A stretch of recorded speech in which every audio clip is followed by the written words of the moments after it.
John Mercer woke up slowly, his eyes fluttering open. The first thing he noticed was that he was completely naked.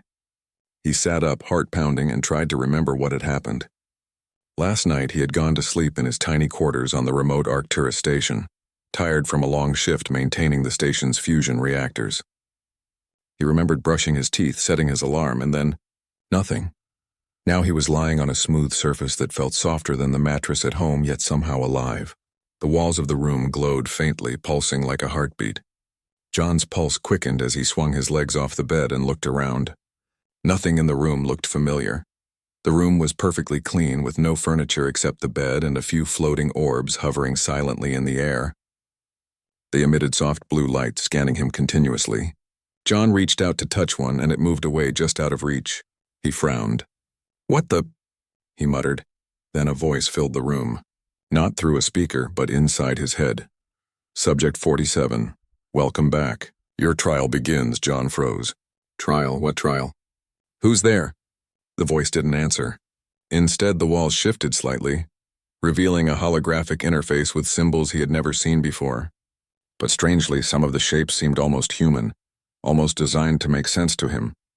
He approached it cautiously, his mind racing. Panic started to rise. He reached for his communicator, but nothing happened. The buttons lit up, but no sound came from it. Even the station network was unreachable. He was trapped or transported somewhere else. He took a deep breath and tried to calm himself. "Okay, John, think, stay calm." He walked slowly toward a corridor that had opened up in the wall. The hallway was long and glowing, almost like the walls themselves were made of light. As he stepped inside, the floor seemed to respond to his weight, glowing brighter with each step. The first thing he noticed was the sheer size of the structure. From the corridor alone, he could see massive chambers stretching far beyond the human eye. This wasn't part of Arcturus Station. This was something else, something alien. A sudden movement made him jump.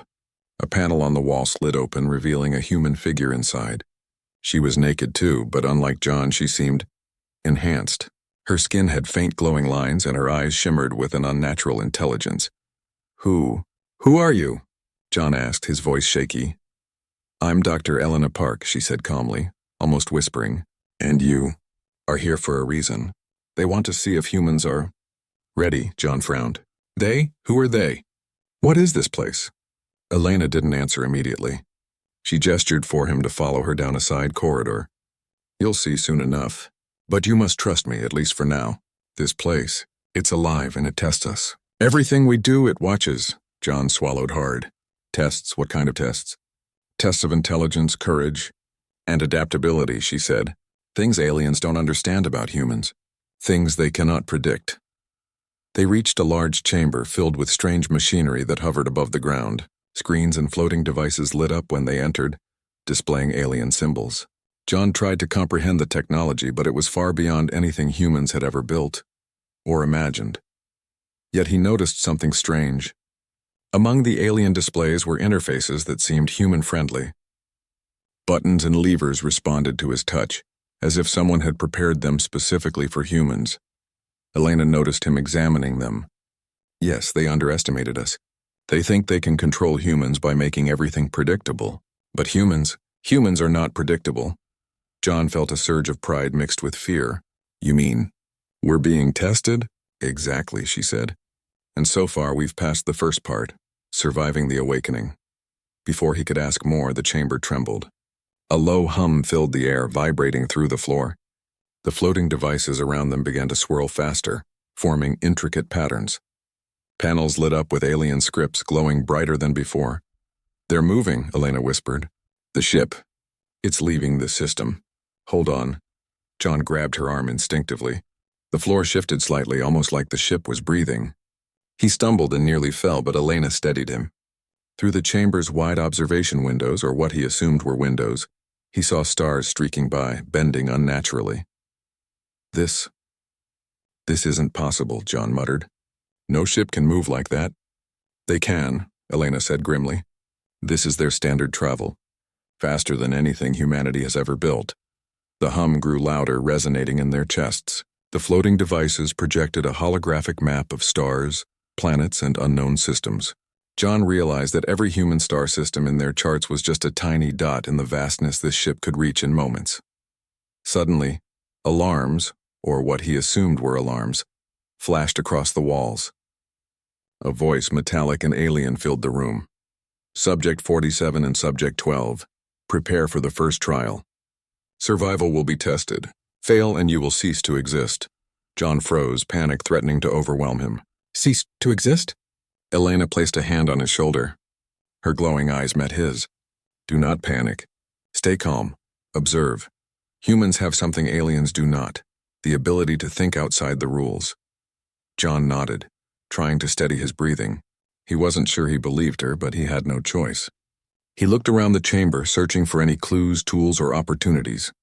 The ship, though alien, seemed to respond to their actions. Every time he touched a panel or moved an object, subtle changes occurred.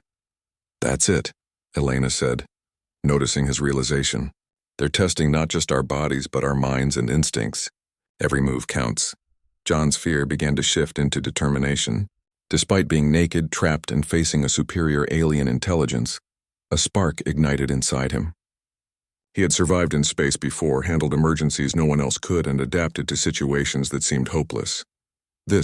We can do this, he whispered to himself. We have to. The first trial began with a sudden flash of light, and the walls of the chamber reconfigured themselves into a maze-like structure. Floating devices zoomed past them, scanning and blocking their path. Elena grabbed his hand. Come on. Trust me, move. Together they navigated the twisting corridors, solving puzzles that seemed impossible. John noticed that while the ship predicted many patterns of movement, it could not anticipate human creativity. He used random jumps, instinctive dodges, and unplanned moves, often surprising the ship's AI. Hours, or maybe minutes, he couldn't tell, passed. Exhausted but alive, they reached a massive control room at the heart of the ship. Panels lit up with alien symbols, and a massive hologram of the ship's interior appeared. John felt a mixture of awe and fear. We made it this far, but why? What happens now? Elena looked at him seriously. Now, we prepare for what comes next. This ship tests everything humans have, but we're not just survivors. We're unpredictable, resourceful, and strong. That is what they cannot control. John nodded. For the first time, he felt more hope than fear. Despite being naked, trapped, and facing an alien intelligence far beyond human technology, he felt alive in a way he hadn't in years. The chamber doors closed behind them, sealing them inside. And with a low, resonating hum, the ship began to accelerate beyond anything he had ever imagined. John Mercer took a deep breath, steeling himself for the trials ahead. Humanity had been underestimated, but now he realized underestimation could be humanity's greatest weapon. The low hum of the alien ship pulsed through the control room as John and Elena caught their breath. The walls glowed faintly, like the vessel itself was alive and watching their every move. John's hands trembled slightly, still raw from the earlier maze-like trial, but a strange determination burned inside him. He had survived the first test. He would survive the next. Okay, Elena whispered, scanning the glowing panels. We need to understand how this ship works if we're going to survive. The aliens. They didn't just bring us here to die. They want to see if humans are capable, John frowned. Capable of what? Fighting, escaping. They're everywhere. How can we even fight something like this? Elena shook her head. Not fight in the way you think. They're testing us, yes, but in a way they cannot predict. They think we are fragile, limited, obedient. They don't realize humans are inventive and unpredictable. John looked at the floating devices hovering around them. They scanned constantly, reacting instantly to their movements. But he noticed something Elena hadn't yet said. Every time he made a random, unusual motion, like spinning or jumping, they hesitated for a fraction of a second, just long enough for him to gain an advantage. Wait, he said slowly. Every time we act unexpectedly, the ship seemed confused.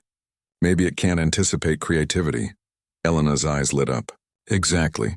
That's why humans are dangerous, John. Not because we're strong, but because we are unpredictable. The first real challenge arrived moments later.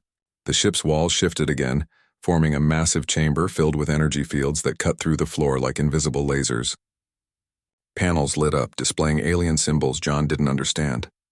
The voice from before filled the room, metallic and echoing. Trial 2. Adapt or perish. Prove your value, humans.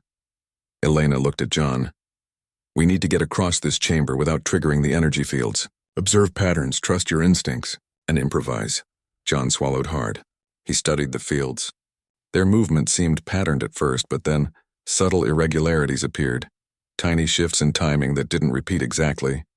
The ship was intelligent, but it expected us to move predictably. He took a deep breath and stepped forward. The first field passed harmlessly, then the second. He jumped, ducked, and ran in directions that seemed illogical, but each move worked. Elena followed, copying his unpredictable motions. As they reached the far side, John noticed something shocking. The ship wasn't just testing physical agility. Small panels along the walls were monitoring brainwave activity, decision-making speed, and risk-taking behavior. It was trying to understand their minds, Elena whispered. They want to know if humans are adaptable, and we're proving it. When they reached the next chamber, the challenge became more complex. A massive holographic interface appeared, displaying what seemed to be a miniature galaxy. Dozens of alien ships orbited strange planets, moving in precise mathematical patterns. You must reroute the energy flows in this sector, a booming voice said. Fail and the organic subject will cease. John stared at the interface, overwhelmed. He had no idea how to manipulate alien star systems, or even what energy flows the ship meant. But he noticed something familiar. The way the symbols shifted and lit up reminded him of human logic puzzles he had solved during engineering simulations back on Arcturus Station. Think, John. Human intuition works differently, Elena whispered. Don't try to follow their rules. Create your own. John reached out and began pressing sequences almost randomly, testing which panels reacted in useful ways. He observed patterns that the ship assumed were irrelevant, noticing how certain buttons triggered chain reactions and energy flows. Slowly, he connected nodes and redirected energy, stabilizing the system just as the ship tried to destabilize it. The voice stilled. The holographic galaxy pulsed and then rearranged itself into a peaceful, harmonious pattern. They didn't expect that, Elena said, astonished. You rewrote the solution? That's very human. John's chest swelled with pride. For the first time, he realized the truth. Humans were stronger than the aliens thought, not physically but mentally. Our unpredictability, creativity, and instinct made them underestimate us. The next test was worse.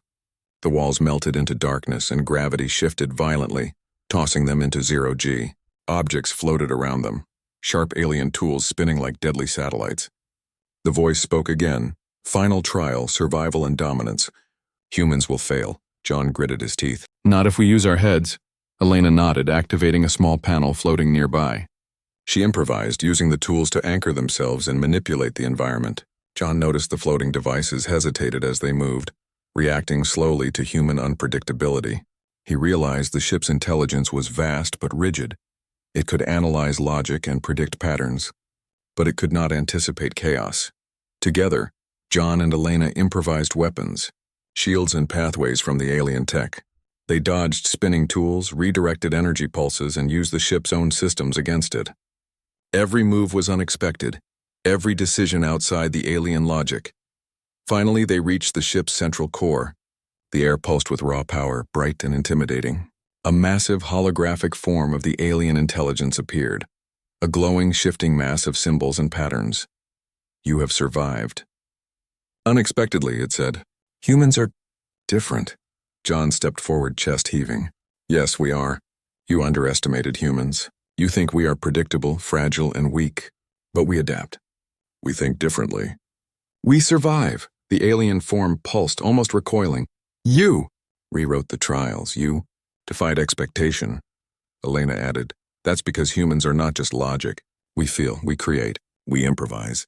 You can calculate patterns, but you cannot calculate courage, instinct, or unpredictability.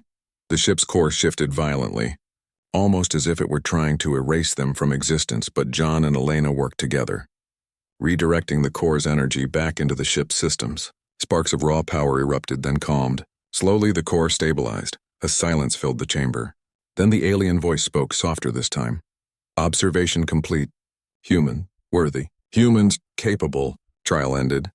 John sank to the floor, exhausted but exhilarated. We did it. Elena smiled, her glowing eyes softer now. Yes, we did. And this is only the beginning.